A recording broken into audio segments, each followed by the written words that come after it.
హల్లెలూయా. ప్రియ సహోదరి సహోదరులందరికీ మన ప్రభు అయిన యేసుక్రీస్తు శ్రేష్టమైన నామంలో శుభోదయం.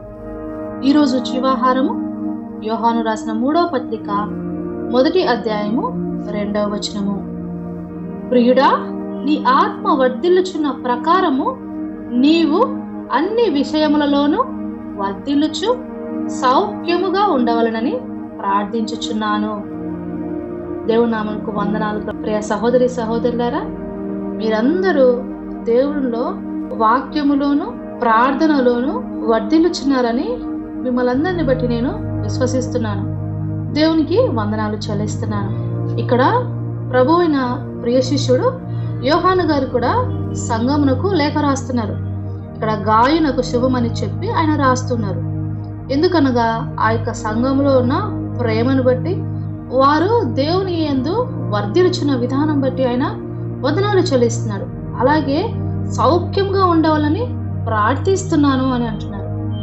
మీరు కూడా సౌఖ్యంగా ఉండాలని, ఆరోగ్యంతో ఉండాలని, సత్యమైన వాక్యములో నడిపించబడాలని ఇక్కడ ఈ వచనంలో ఏ విధంగా యోహాను గారు అబద్ధ బోధకుల గురించి, అబద్ధ బోధన గురించి జాగ్రత్తగా ఉండాలని, ప్రతి బోధను నమ్మక దురద చెవులు గలవారై ఉండక సత్యమైన విషయముల యందు జాగ్రత్తగా ఉండాలని, పరిశుద్ధ గ్రంథమును లేఖనమును నిత్యము పరిశోధించుచు దేవుని యొక్క స్వరము గుర్తిరిగిన వారై ఆయన ఊపిరి చేత వ్రాయబడినటువంటి ఈ యొక్క మాటల యందు మీరు జాగ్రత్త కలిగి ఉండాలని హెచ్చరిస్తున్న విధముగా మీ అందరి గురించి కూడా ప్రార్థిస్తున్నాను.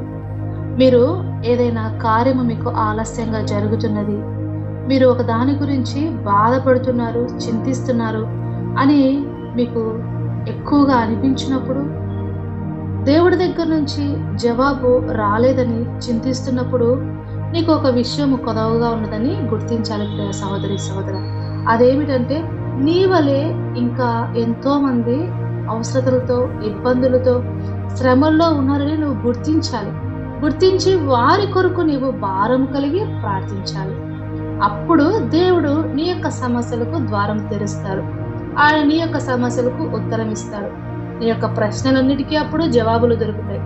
అచ్చము మన తండ్రి అయిన అబ్రహాము చేసినట్లుగానే ఆయన భార్య పిల్లలు లేక గొడ్రాలితనంతో బాధపడుచున్నప్పటికీ ఆయన భార్యను చెరగొనిపోయినటువంటి అబీమెలెకు రాజు గురించి, అతని రాజ్యంలో ఉన్నటువంటి ఆడవారందరి గర్భమును దేవుడు శారాను బట్టి మూస్తాడు.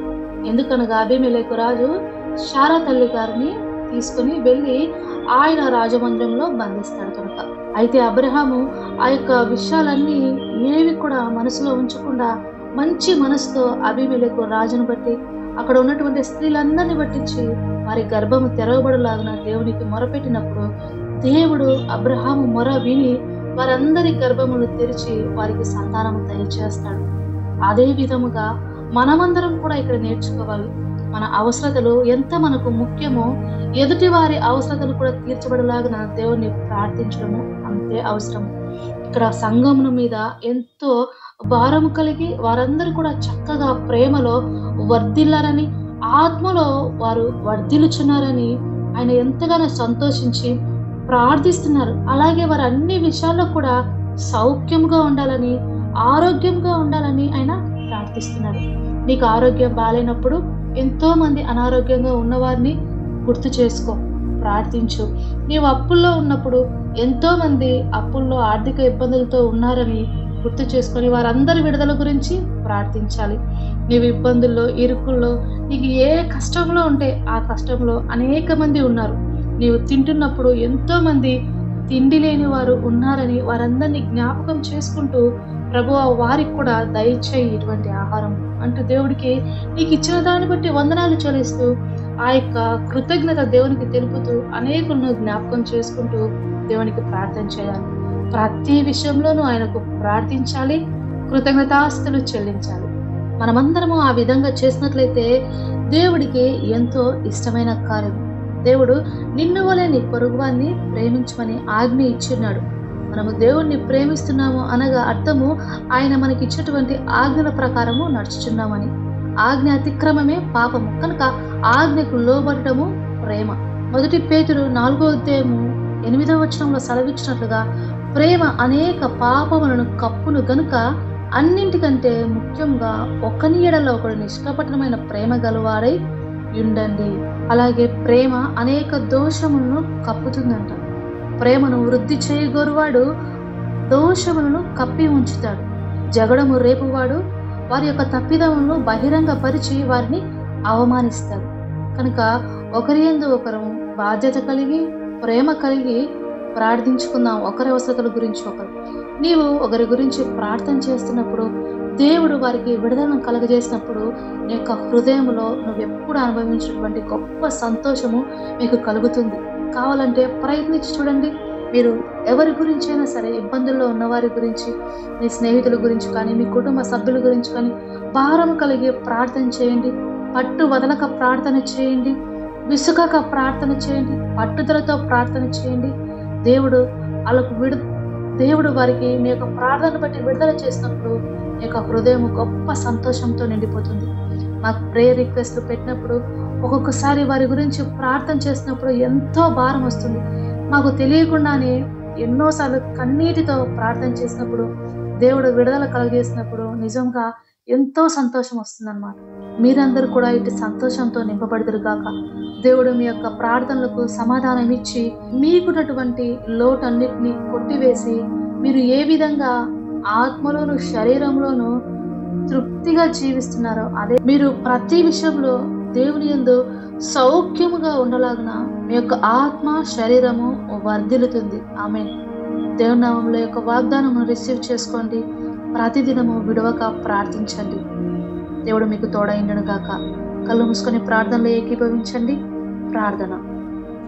పరిశుద్ధుడ, మహోన్నతుడ, మహాగణుడ, గొప్ప దేవ, మీకు వందనాలు, స్తుతులు, స్తోత్రములు ప్రభా.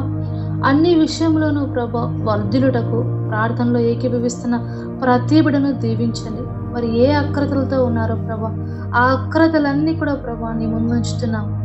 మేమైతే నాయనా మరి పై రూపం ఎరుగుదుము. మీరైతే ప్రభా హృదయాంతరంగములను ఎరిగిన వారు ప్రభా. మాట మా నోటికి రాకముందే దాన్ని ఎరిగిన దేవుడవు నాయన. ప్రతి బిడ్డ యొక్క అక్రతలను తీర్చండి. ఆర్థిక అవసరతతో ఉన్న వారికి సమృద్ధిని దయచేయండి. వారి అప్పులన్నీ కొట్టివేయబడకు కావాల్సిన సామర్థ్యంను దయచేయండి. అనారోగ్యంతో ఉన్న బిడ్డలకు ఆరోగ్యం దయచేయండి. హాస్పిటల్లో ఎంతమంది ఉంటున్నారో ప్రభా, దిక్కుతోచని స్థితిలో ఉంటున్న వారందరినీ జ్ఞాపకం చేసుకోండి తండ్రి. ప్రయాణం చేర్చిన వారిని క్షేమంగా గమ్యస్థానములకు చేర్చండి ప్రభువ. గొడ్రాలితనం అనుభవిస్తూ నిందల పాలవుతున్న బిడ్డను జ్ఞాపకం చేసుకుంటున్న వారి గర్భమును తెరవండి నాయన. ఒకని గర్భము తెరుగుట మూయుట యెహోవా వశమన్నావు కదా తండ్రి. వారి అక్రతలు తీర్చండి ప్రభా. గర్భఫలములతో వారిని ఆశీర్వదించండి ప్రభువ.